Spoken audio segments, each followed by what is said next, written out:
What's going on, YouTubers? Another late night video from SpazPhoenix, your buddy, the YWC Reality Check. And you know the drill. If you don't see me, I'm not here alone. Say what's up, buddy. What's going on, YouTubers? Once again, it's your boy, Dalyxman, doing a video with SpazPhoenix. The last video was fun. This one will be even more funner. Can't wait to do it, bro.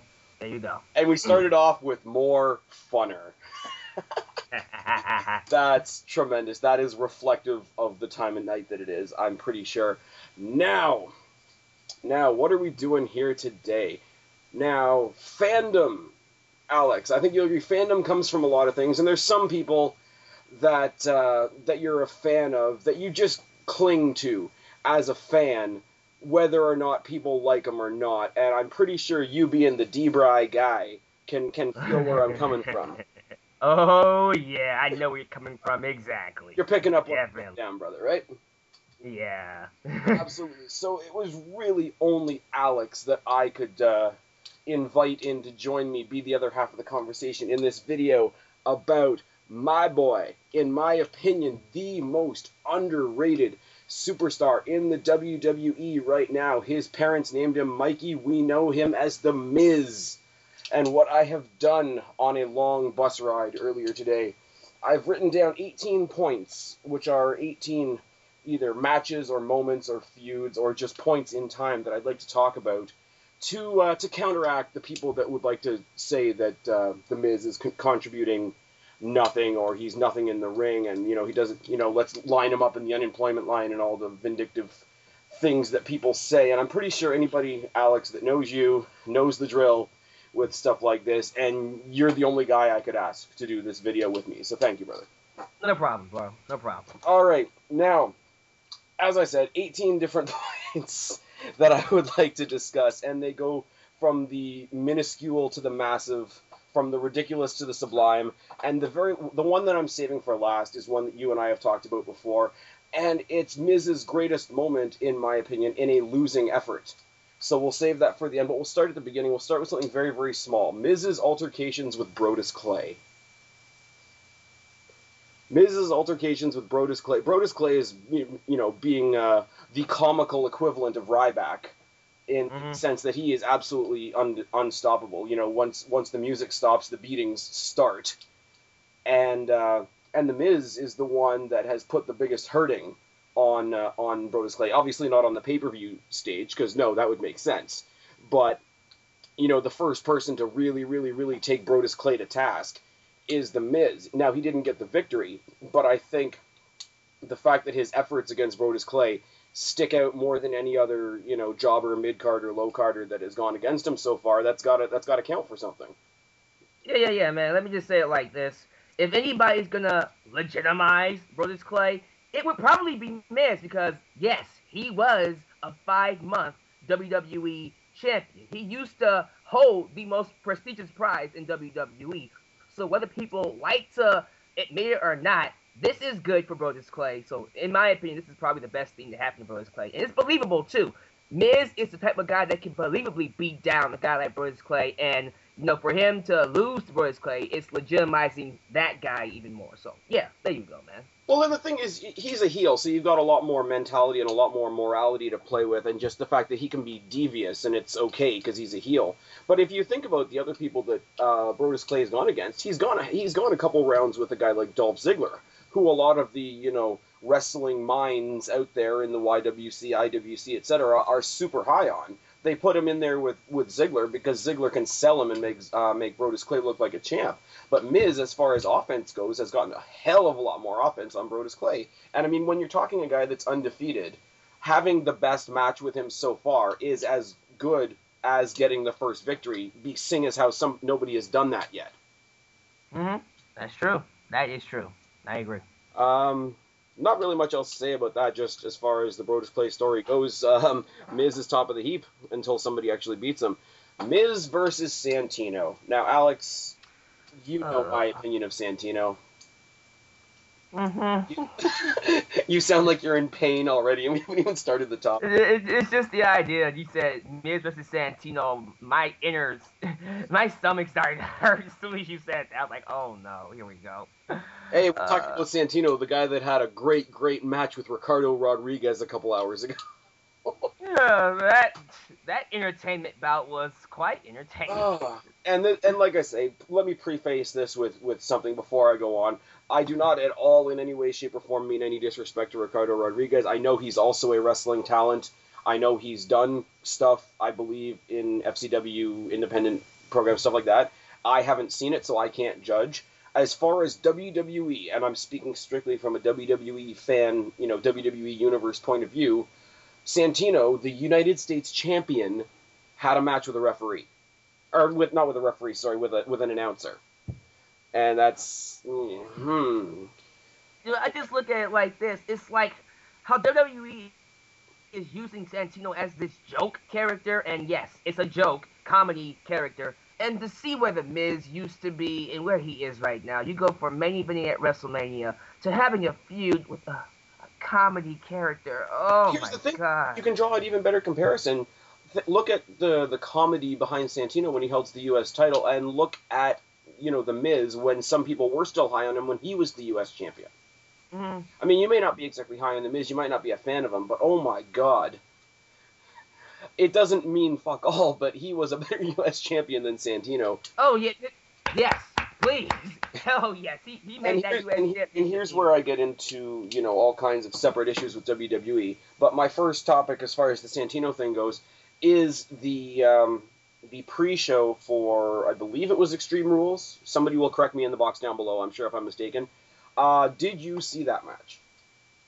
No, I did not see that match. Okay. Basically, you know what I mean by the more aggressive end of The Miz. Like, sometimes he's a little sarcastic, a little cocky, whatever, and then, like, sometimes he goes in there like he's going to wreck shop. Mm-hmm. Basically, he wrecked shop on Santino for about 10 minutes, and then in the last two, Santino goofballed his way to victory.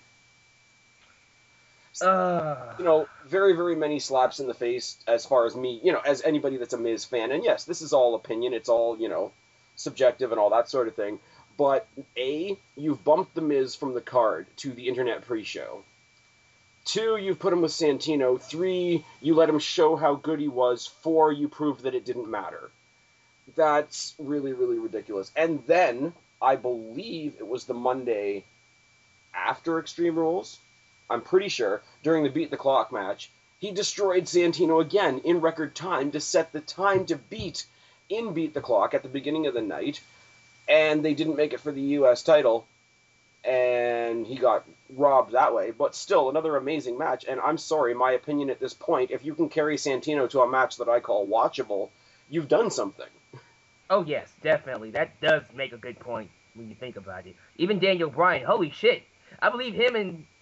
sorry to steer away from the Miz for a second, but sure. Daniel Bryan and Santino probably had the best sequence of Elimination Chamber this year. At the end of the SmackDown Elimination Chamber, you saw that match, right? Yes. Would you agree that sequence was probably the best part of the entire show?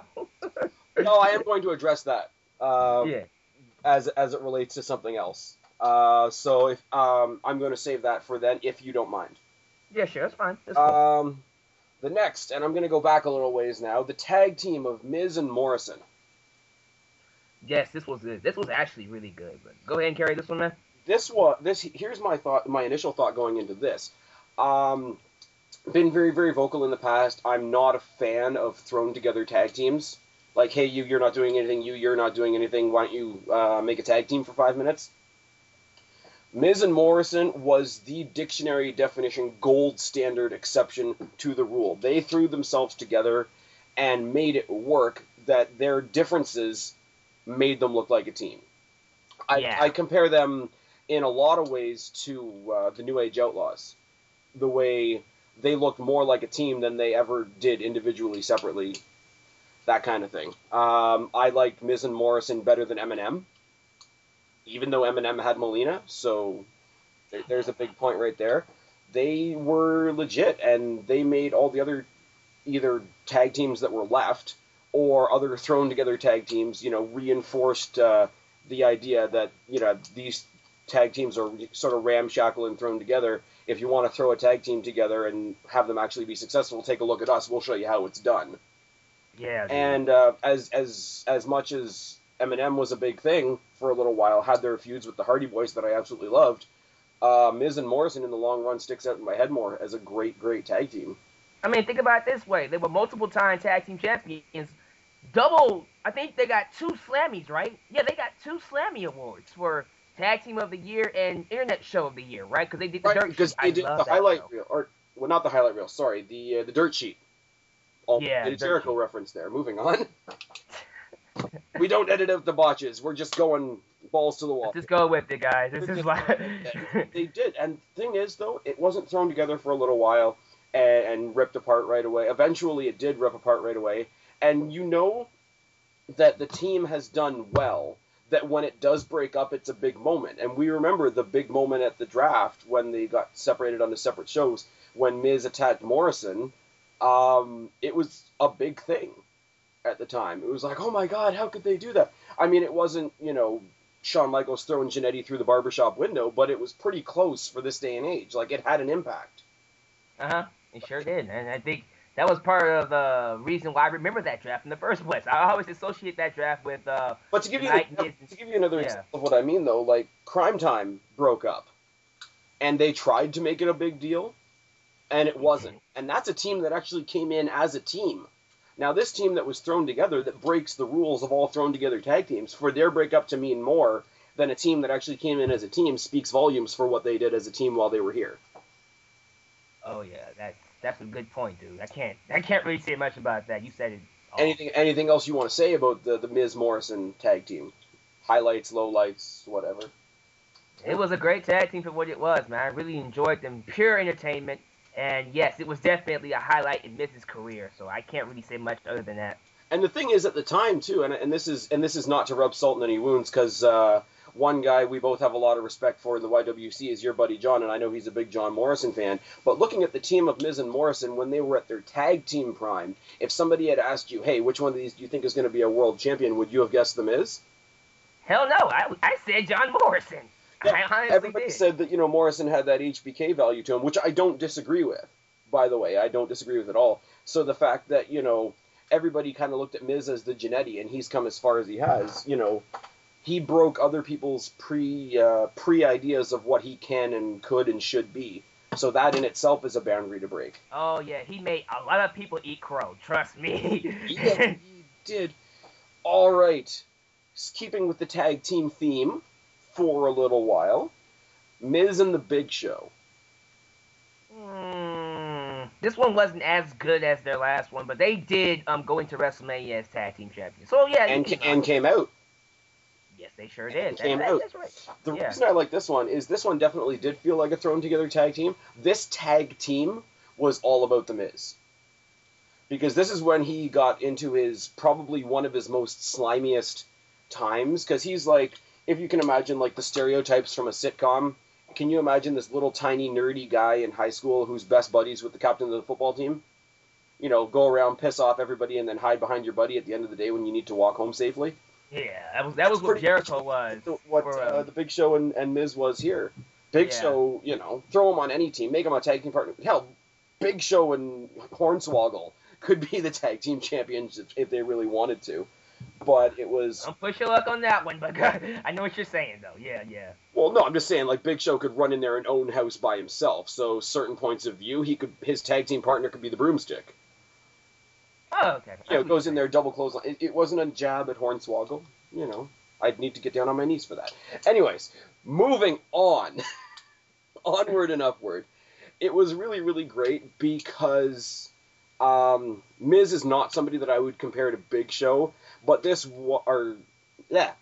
I can speak, I swear. Miz is not somebody I would compare to Shawn Michaels, but they did have a Shawn Michaels Diesel-esque vibe to them. Like, even when Miz was at the point of, arguing with authority figures, getting themselves into all kinds of crazy matches, you would see the Big Show behind him rolling his eyes and being like, what the hell are you doing? What are you getting us into?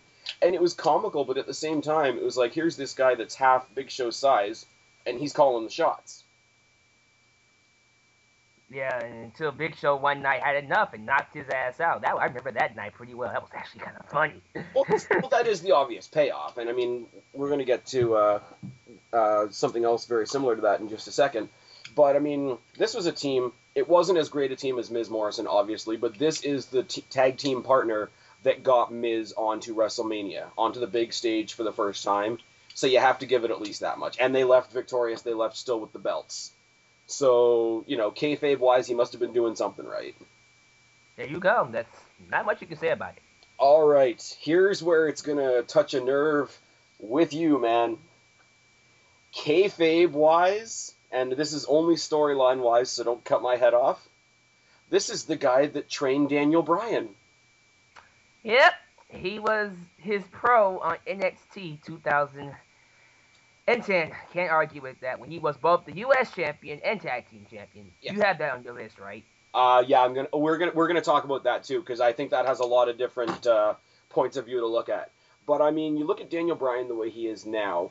In NXT, obviously he had the issues with Michael Cole, which were ridiculous, and that was, you know, at the height of Michael Cole coming out with that big heel turn and the heel commentator and all that bullshit. But the one thing that, you know, about Daniel Bryan that I remember, because I didn't watch a lot of NXT, but I watched enough of it to know that he couldn't stand his own trainer. So he had a built-in rivalry even before we knew whether he was coming to the WWE or not. And, you know, going out there and being that quintessential good guy against Miz, who would try to, like, poison his brain and try to make, you know, another version of him, or somebody that could help him, to stand up to that immediately got people behind Daniel Bryan. He played, like, I don't want to say the foil or the evil genius, but it was like evil genius backfired, almost, in that sense. Big time. It sure as hell did. And, big time. Yeah. And I mean, Miz did that for Daniel Bryan so well that Miz was Daniel Bryan's, I guess, transitional opponent to bring him into the WWE product. Mm-hmm. And when actually, what that did. Go ahead. Sorry, what were you gonna say? No, you go ahead and finish your statement. I'll come back after you. I'm sorry. But you can be the open door to introduce a superstar as well as Daniel Bryan was received in the WWE on Arrival. It takes a special kind of star to do that for somebody. Yeah, and I agree with you, man, because I sit there and I go, when he first came in, and you know, he was still so much over with the audience, although he was losing his matches. The Miz does have a lot to contribute to that. Plus, Michael Cole also backing him up, giving him all that heat. And here's the thing, I don't want the ROH, the indie crowd to, you know, sort of snap my nuts off at the waist or whatever and say that I don't recognize that he brought a lot of fandom from ROH, from the indies. There were a lot of people that well knew who he was already, you being one of them. I'm not discounting that whatsoever. I'm saying for, like, the generic casual crowd like me that basically watches WWE and a little bit of TNA and that's about it, Miz was that. Like, if you didn't love him because you knew he was great, you loved him because he was going against The Miz, and The Miz was such a great heel at the time. That's what I'm saying. He had two feathers in his favor coming in, and Miz was one of them. So I thought that was fantastic. Mm-hmm. Now, that's true. To transition from that story to a completely opposite story with an opposite result, The Miz and Alex Riley. This one's going to be controversial, but go ahead. This is going to be controversial. I love Alex Riley, don't get me wrong. The fact that he's not in the product right now kind of does make me sad. The fact that he's one of those NXT superstars for life guys. But when he was with the product, when he was with the current product and in the spotlight all the time, it was basically because he was on the Miz's coattails. And I know, I hear you sighing. And I hear you, you know, maybe rolling your eyes, maybe shaking your head. I don't know because I can't actually see you. But, no, I'm not doing that at all. And I don't mean it in a disrespectful way, but it's just that it's kind of true. It's true. I think Alex Riley got most of his spotlight by, riding Miz's coattails. I think he drew some of the heat as a heel from The Miz, being his assistant or sidekick or a student or his pro, whatever the hell. And honestly, when I think about it, if Alex Riley wasn't associated with The Miz, I doubt he'd be recognized as much. I think that's true. I think that's really true. You know what I'm saying? Well, here's the thing, and I'll say two things. I'll say two things, and then I'll want to get your reaction to both of them. A, because of his association with The Miz, Alex Riley had one-on-one matches with John Cena.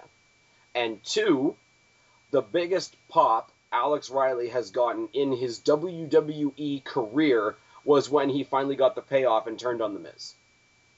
And since then, it's never been the same. So what does that tell you? His pop wasn't because people were necessarily behind him. It was that Miz had done such a good job of getting under all their skin that they would have cheered anybody that turned on him. Exactly. I said that could have been Hornswoggle. He would have gotten the fucking reaction that Alex Riley would have gotten. I say that seriously. Oh, yeah. So the fact that, whether it's directed the right way or not, he brought Alex Riley into the main event scene almost and got him received well while he was there. That's a double-edged sword, and you can't put a cap on something like that, especially when you see without the Miz, Alex Riley is on the job squad. I mean, superstars. Moving on. Anything else you want to say about Alex Riley's portion of Miz's career? Not really, but let's go and move on to the next one. All right, now, I don't know what year this was, but bragging rights. Miz, captain of Team Raw, leads his team to victory. Now, the draft is a joke. The brand extension is a joke. Therefore, bragging rights, in my humble opinion, is a joke. But back when they were trying to, establish, who's the dominant, who's the not so dominant brand in the WWE, the bragging rights 7-on-7 match, even if you didn't take it seriously, it was a fun match to look forward to. And, any match that answers a bigger question than just who won is a big deal. And if you can answer the, one whole roster is better than another whole roster, that's a big deal. And Miz captained his team to do that. Like I say, I fail when it comes to saying what year this was, because I think it was either a year ago or 2 years ago. But a victory like that, it's not like a title, it's not like a main event of a pay-per-view, but you answered a question that was bigger than one match by winning one match. You understand what I'm saying? Mm-hmm. All right. Now we want to get into what you mentioned earlier. The fact that he simultaneously held tag team and United States championships.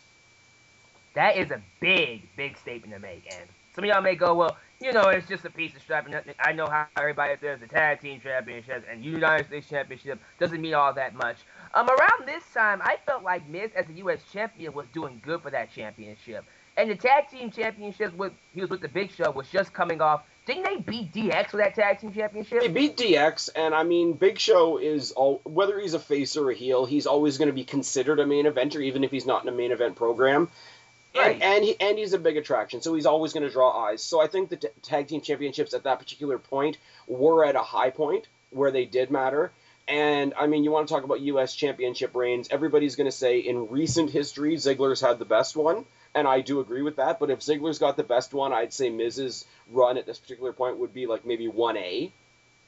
And the fact that, the tag team the tag team championships were being helped by the fact that one of the holders was also a singles champion, that such a multifaceted star held one of the tag team championships, brought them up into higher regard.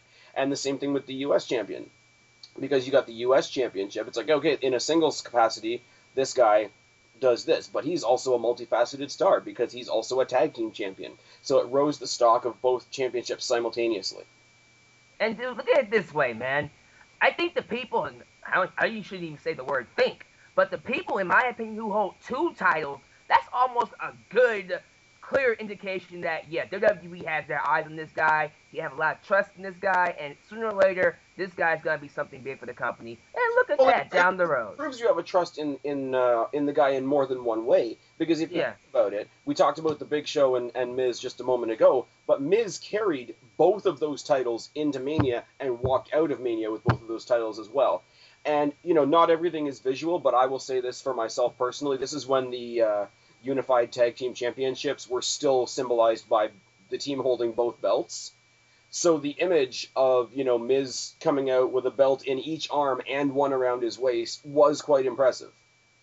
It looked really good on him, seriously. You know what I'm saying? And guys, think about it this way. How many people can you tell me right now that's held two belts at the same time and held it for, I think, he held it for a long time, I think, right? He did, right. Well, the one that springs to mind for me was Kurt Angle when he was in his early days in WWE, and he was the Euro Continental Champion. And it's like, okay, that's 2 singles titles, so that's 2 belts that say basically the same thing. You're a good singles wrestler. But if you can hold 2 belts that say, hey, I'm a great singles wrestler and I'm a great team player, it shows your diversity in the product. Exactly. And honestly, since Kurt Angle, I don't remember anybody else holding 2 belts at the same time, unless you can remind me. Well, you can go back to the 2-man power trip, friggin' Austin and Triple H, when one was the Intercontinental Champion, the other one was the World Champion, and they were the Tag Team Champions, but that was just a powerhouse move. That was just basically to say, we own shop right now. Right. And really, at that point, did they need all that? Because it's just like, it's Triple H and it's Austin. Exactly. So, I mean, it's very rare you get to see somebody like The Miz hold 2 championships at the same time. So that has to be some kind of a statement. You know what I'm saying? I could make a really bad TNA joke about when Kurt Angle and Samoa Joe were fighting over all the belts. Oh, my God. But this is not a TNA video. Yeah, it's the only, like, simultaneously held titles that, like, actually mean something. And it's not to say that, okay, if you held the Intercontinental Championship and the World Heavyweight Championship at the same time, that would be impressive, but it's basically 2 belts that represent the same thing. They represent singles wrestling. And yes, sir. that's about it. So to have a multifaceted champion like this, like if there was still a Cruiserweight Championship and, say, somebody like a Rey Mysterio had the Cruiserweight Championship and the Heavyweight Championship, that would show 2 different directions. But it like I say, the Angle example, Intercontinental and European didn't mean as much for me. So I thought this was a sign back then of what WWE thought of The Miz. There you go, man. That's all I can really say. Yeah. The more I think about it. Miz's Money in the Bank victory, how he held the briefcase, and how he eventually cashed in. The biggest statement of his career. Biggest. Because that's, in my opinion, Miz's Money in the Bank briefcase run was perhaps, next to Edge's, one of the best ones I've seen. Because there were so many moments where Miz came close to winning that championship, especially when Sheamus was champion. Yeah. I was like, wow, I really want this guy to win the championship. I don't think I was behind as many people as I was The Miz and Edge. Right. I mean, CM Punk, when he had the briefcase, I really wasn't, like, behind CM Punk when he became Money in the Bank, Mr. Money in the Bank. I was happy that he took it off of Edge. That was nice. But with The Miz, I was like, man, I can't wait for him to cash that briefcase in, because it's going to be awesome. And when he did, it was awesome. So, you know what I'm trying to say. The way he carried the briefcase, because we all know when he comes to the ring and he kind of walks, I'm horrible at describing things, so maybe you can help me out with this. But when he comes to the ring and he first walks along the apron and it sort of hangs off the one corner post there, looking really cocky. When he did that little pose that he does and he had the briefcase, he always held the briefcase right up against his face. He made it mean something. He made it mean like his grin. Yeah. But it wasn't just that the briefcase meant something to him. It was like he was looking at every single person in that arena. He's like, I have this. I could take down any one of your heroes at any time. And it was just, at that point, he had already proven that he could be such an asshole. I'm like, oh my god, what kind of asshole is he going to be when he gets himself a world title? Because to be a good and proper asshole is an art. I'm sorry. Seriously, man, I agree with you. I felt like this was actually Mrs. hottest point to be where he was in the company. I thought this was when fans are really starting to get behind the Miz, and he just built up and built up. Well, you can't help it, like, because when somebody's that much of an asshole, it's almost addictive. Like, it's one of those, I don't want to say guilty pleasures, because guilty pleasures would be something like being a Hurricane fan, but, like, it's one of those, it's like the Daniel Bryan thing right now, not to draw too sharp of a comparison, but it's like, okay, you see the guy out there cheating to win his matches, getting the victory, or getting, what he can call a victory at whatever cost, treating his ex-girlfriend like absolute shit, and it's like, I should be booing this guy, but I just can't bring myself to do it. Exactly. When the guy's being an asshole and you recognize it and you boo him for it, it's awesome because it means he's doing his job as a heel. But when he's doing his job as a heel and an asshole so well that you almost pull a full circle and come back to being a fan of his again, that's remarkable. That's getting up into Edge, Shawn Michaels territory. Yeah, dude, that's pretty much well said. Mm-hmm. And once again, I'm going to get killed for that. Yeah, you said that one. I didn't say it, but it pretty much well said. One of the two greatest efforts in this year's Royal Rumble came in at number 1. I think Cody Rhodes came in at number 3 or 4. And they were eliminated by the Big Show, who came in at number 26. So he lasted a very long time in that Royal Rumble. For, what's that, 52 minutes? Mm-hmm. Miz, okay, you might not think he's the best worker in the world, but 52 minutes, that's almost the length of, what do you call it, an Iron Man match? And the YWC will give respect to anybody, good or bad, if they put themselves through the rigors of an Iron Man match. Now throw in 28 other people, or 28 more people than are in an Iron Man match, and that's what The Miz, along with Cody Rhodes, did. And he survived it, too. He survived it, and you know what, though? Because Miz and Cody Rhodes in the Rumble sort of, it was almost like I got the feeling that, they're both heels or whatever, but they're playing Can You Top This? Anything you can do, I can do better. And that story was told in this year's Royal Rumble. And when they were eliminated together, I think it was one of the most impactful eliminations of this year's Rumble. Yeah, I mean, I'm not gonna lie to you, I don't remember all that much from the Royal Rumble, but I guess that's pretty much, other than this year, Kofi Kingston's stunt and, the Miz's performance, there's not really much. Oh, Kofi Kingston's stunt was the spot of the match. Absolutely no qualms with that whatsoever. But in terms of prolonged effort to the overall success of the match, Miz along with Cody Rhodes were in there for upwards of 80% of it. When you figure there are people that are only in there for minutes. That's true. So I'll give you that one, yeah. Hey, even the announcers toughed it out this year. Just saying. Go on to the next point, please. All right. Elimination Chamber this year, and we all, me, you, your other 3 fellow horsemen, in a great Elimination Chamber review, 5-way, it was ridiculous, talked about this then, and I'm going to bring it up again now. The last 2 people in the Raw Elimination Chamber were Punk and The Miz. And that was a good 5 minutes after everybody else had been let out, if my memory serves me correctly. No, I did not go and check videotape before we decided to do this video.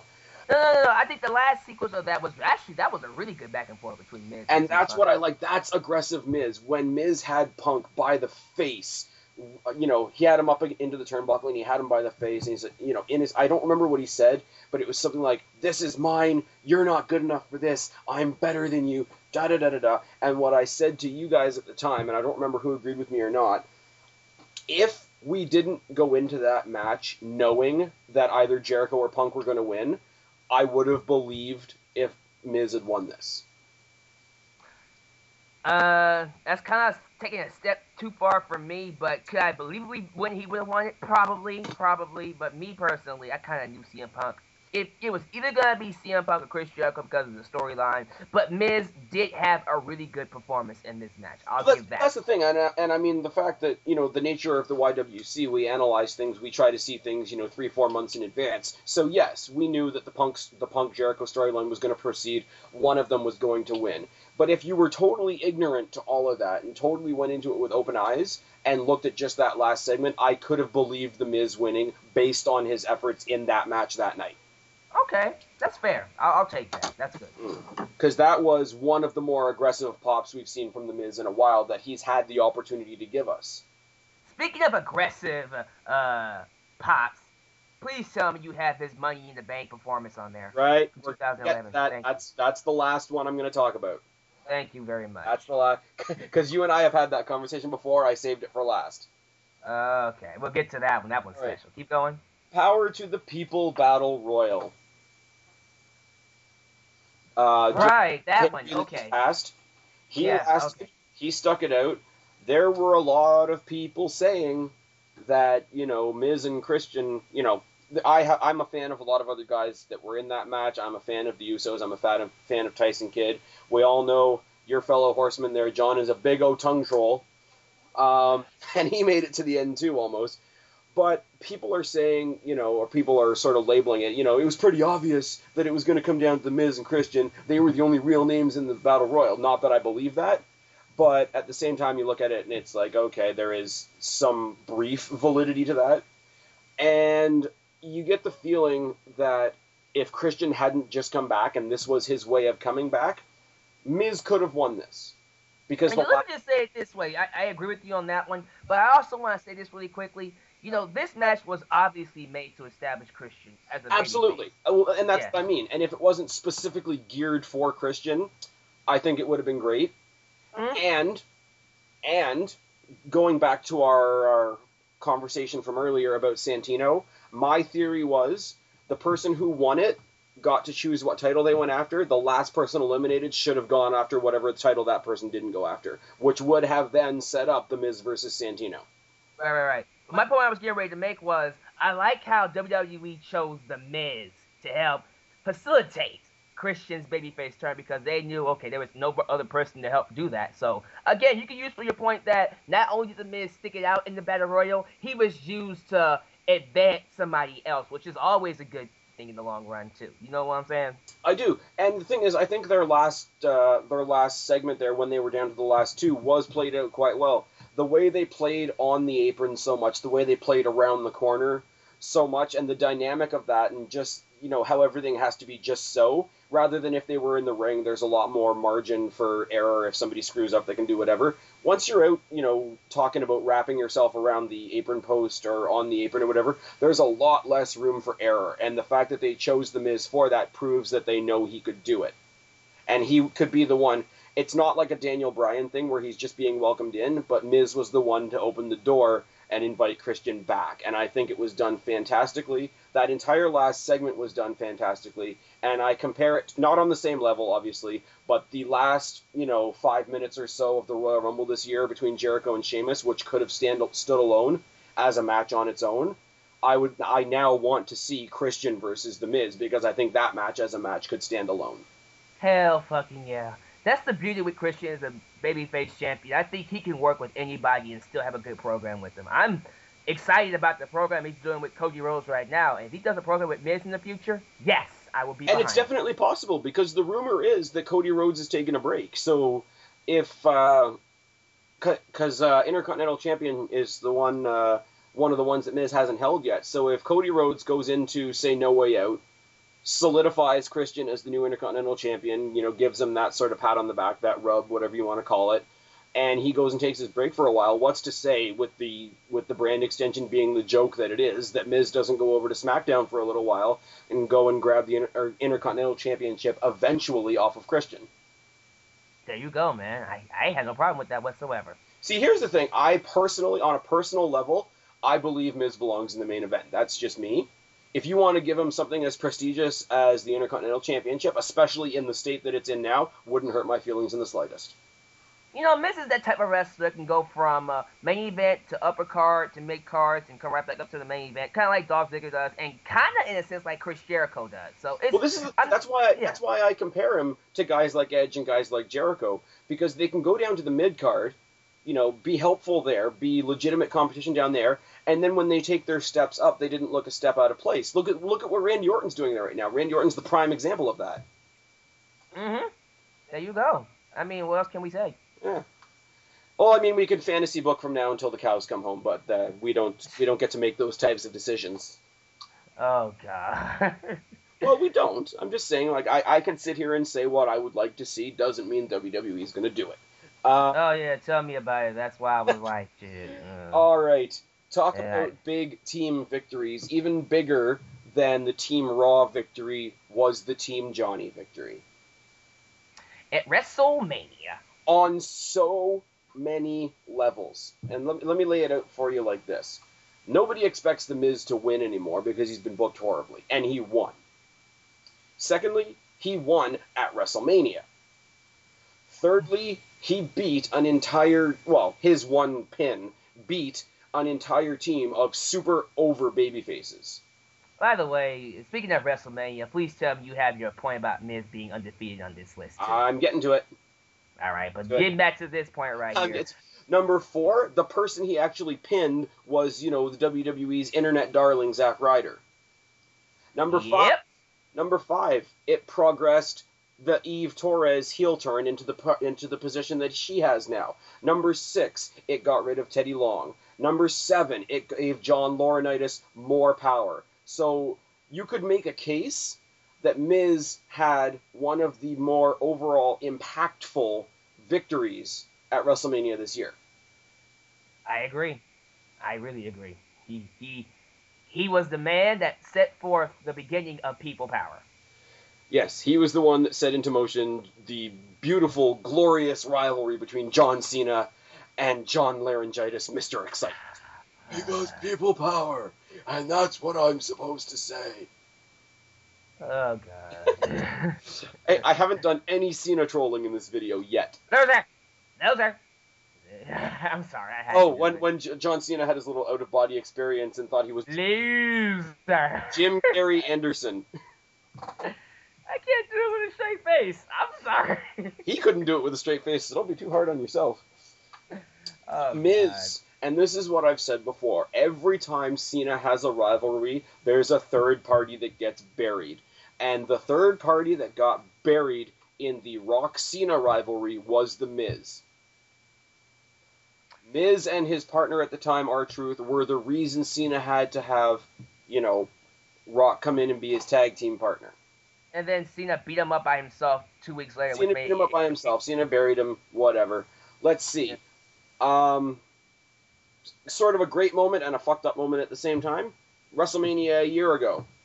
Miz goes to the big dance, to the main event of the big dance, against the Golden God, the Golden Boy, the ass-kissing, dick-licking son of a bitch known as John Cena. And wins. See, Spaz, I'm going to stop you right here because, first off, the fact that he may have been at Survivor Series with The Rock and John Cena, enough said. Enough said. But getting back to WrestleMania, I don't care how anybody spins it.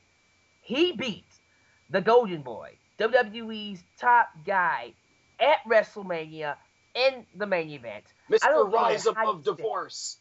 I don't care how you spin it. That is a big moment. That is something big for The Miz. He can always go home and brag about that. It doesn't matter how you try to spin it. That is something that he should pat himself on the back for. Seriously.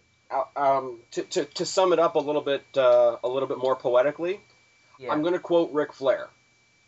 To be the man, you've got to beat the man. So at WrestleMania 27, sorry for all the haters out there, Miz was the man. He was. Upset. And the thing is, even before Rock got involved, Miz didn't look a bit out of place at that WrestleMania. Nope. He came in, and you know what, though? There's some people that, when they do the WrestleMania, they have the big elaborate entrances and whatever, and there's some people that are like, they take up that moment, and they pause, and they soak it in, and they're like, yeah, this is awesome, I've arrived, da-da-da, and they're kind of overpowered by it for a second. Miz didn't. Miz stormed out to the ring, like, even though he was getting all this, he was still pissed off. He had that, dust it off my shoulder, I deserve all this, this is nothing more than what I deserve. Alex, get me my briefcase, get me my jacket, get me my whatever, I'm going to defend my title. And the fact that he was unfazed by the enormity of the match that he was in speaks volumes in and of itself. There you go. By the way, did you talk about their rematch a few weeks later with The Miz kicked out of the FU? Of the Attitude Adjustment? I had forgotten about that. That was a big moment, too. That match was better than the WrestleMania match. to kick out of the F5, it's like getting hit in the face with Thor's hammer and laughing. It's the Attitude Adjustment, by the way. You can't say FU. Attitude Adjustment. Oh, Alex, trust me, buddy. I can always say FU. Especially to John Cena. Oh, fuck yes. All right. So put the kids to bed. Put the kids to bed right now. Women and children to bed. Now. Here's where I got myself into a little bit of trouble on Facebook. People, first of all, I am part of a group on Facebook called the WrestleManiacs. They are very kind to me. They are very kind to this channel. And Dave from that group, great guy. I've spoken with him, talked about a couple different issues. We did get ourselves into a little bit of a friendly debate the other day about The Miz and his undefeated streak at WrestleMania. Because The Miz is 3-0 at WrestleMania. Now, he lost 1 year in the Mania pre-show. That is not WrestleMania, in my personal opinion. As far as I'm concerned, WrestleMania is billed and booked and all that sort of thing. When you look it up on TV Guide or on your satellite or on your cable, or when you download your illegal stream or whatever you do, WrestleMania is booked 7:00 p.m. to 11:22 p.m. Well, at least here in Canada, that's how it falls. But let me just say this real quickly, because if it's a pre-show, it might as well be an exhibition match. It doesn't count. Nobody there we cares. go. And I concede, and here's where I will concede a bit to Dave, and say that yes, it happened in the WrestleMania venue, it happened on the WrestleMania day, it happened in front of the WrestleMania crowd. I will fully give in to all of that. It did not happen as part of the event known as WrestleMania. That is my only point. That is my only bone of contention. I say it with no malice or intent to insult anybody. It's my opinion. That's where we stand. The other point of it being, the other point of the debate was that it was originally billed as part of the pay-per-view show, which is fine. The fact that it was bumped from the show to the pre-show is very unfortunate, in my opinion. But the fact is, at the end of the day, it wasn't part of the show. So, again, not directed specifically at the WrestleManiacs, because, as I say, they do tremendous things for me and for this channel, and I thank them for that a lot. Miz, on paper, in the annals of wrestling history, is 3-0 at WrestleMania. One of those matches changed changed the direction of the company this year with the big 7 points of change thing that you and I just discussed. One of them was to defend the World Tag Team Championships at a period in time where they actually mattered. And one was to retain the most prestigious belt in the game against the Golden God known as John Cena. That's not a bad record. It isn't. Not at all. And that's something to take note of, And here's the thing, and nobody, Alex, you may not even like me for saying this, right? Okay. He's had 3 matches. He's won 3 matches. So he's won 100% of his matches. So if you go percentage-wise, he's got the same WrestleMania record as The Undertaker. He said that, I didn't say it. You can't fight the numbers, brother. But I have to agree with Spaz. He is undefeated. No. And I'm not comparing their careers, obviously, but they've got the same percentage of WrestleMania wins. Yeah, he is undefeated at WrestleMania. He is. Next year we could have streak versus streak. But no, that's just fantasy booking. It's not what we're here for. Alex, you were supposed to stay here to keep me in line. I felt that. I'm sorry. You're supposed to be here to stop me from being creative. Damn it, we're here for facts. The YWC loves the facts and the bill, brother. Oh, don't you start doing that now. It's all about the bill. Next point on your list. We have come to the final one, and this is the biggest failure of WWE to capitalize on a crowd turn ever. Or at least in the past little while. I'll take that back a little bit. The Money in the Bank last year that Alberto Del Rio won, and congratulations to him. I'm glad that he won. Miz had his time with the briefcase. That's not my point in this particular moment. Miz took a bad fall, whether it was kayfabed or whether it was intended or not. Took a bad fall, was removed from the match. Later on in the match, when somebody else was about to grab the belt, you heard a roar, a rattle, and you didn't know why, because the only person in the ring was whoever it was that was going up for the belt at the time. And then they panned to the ramp, and here's the Miz, looking pretty legitimately injured, hobbling to the ring. And when he made that transition from down the ramp to across the apron to in the ring to one-legged hobbling up the ladder, you couldn't shut the crowd up. Yes, that was a moment for me. Even I was like, holy shit. I got behind him too. I found myself going, go ahead, Miz, get the championship, get it. And when he didn't get it, I was disappointed. I mean, that was a great time to capitalize on Miz doing a babyface turn. Or maybe doing a false babyface turn and turning it into something big. Because here's the thing, right? And here's what I thought at the time, and I was going to do a whole, big fantasy booking thing about it, but I didn't. My thought was something along the lines of Miz coming out the next night, maybe really, really, really playing up on the injury, coming out like wrapped up or in a cast or whatever, addressing the crowd, thanking the crowd for their, concern over his well-being or whatever, and really, really, and I don't know if he could do it or not. I'll be perfectly honest. I don't know if he could pull it off, but come out, pull this, sort of this humble, almost apologetic. I almost feel bad for not winning after you guys gave me that great supportive reception. You guys have given me a reason to care again. You guys have shown me that you care, and I haven't cared enough about you. They could have built on that, like, 10 stories. They could have had, people that have teamed with him in the past, come out and tell him that he's being a pussy, why all of a sudden do you care what these people think, and da-da-da-da-da. Like, the ways or, the manners that they could have capitalized on that are limitless, in my opinion.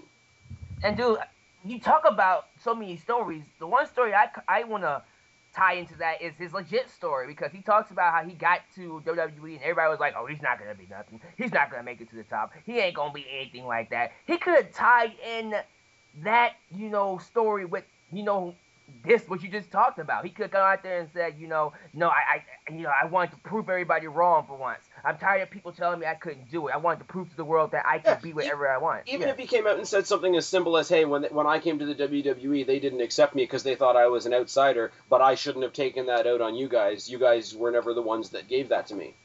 Like, something along the lines of him going, well, and when those guys turned on me, you guys supported me, and I thank you for that. You know what I'm saying? Something like that. Yeah. That works. But, like, even for him to say, yeah, it was the guys in the back that didn't want to let me into this business. It wasn't you guys. I should never have taken it out on you guys. I'm going to go in thanks to you, representing all you, and I'm going to prove all these naysayers wrong. And he could have, if he was able to do it, like I say, we haven't seen Miz in much of a face capacity, so I really don't know. But if he'd been able to pull it off successfully, I think out of sheer surprise more than anything else, people would get behind him. And Miz, in my opinion, could be that badass heel. That kind of... He could, yeah. Yeah. The guy that... I don't want to say he could be another CM Punk, but he could be something along those lines, or maybe something even a little more clean-shaven with a little more style to him. Because CM Punk's pretty gritty and real, and he passes himself off almost as that everyday guy. Friggin', The Miz could still put himself off as this guy that's got a little bit of a flair, a little bit of a style, not quite the same as everybody else, but not a bad guy either. So he could have had like a more glitz and glam turn on a Punk-style character. Kind of like one of those Tom Cruise characters I remember from back in the day. I forgot where it was.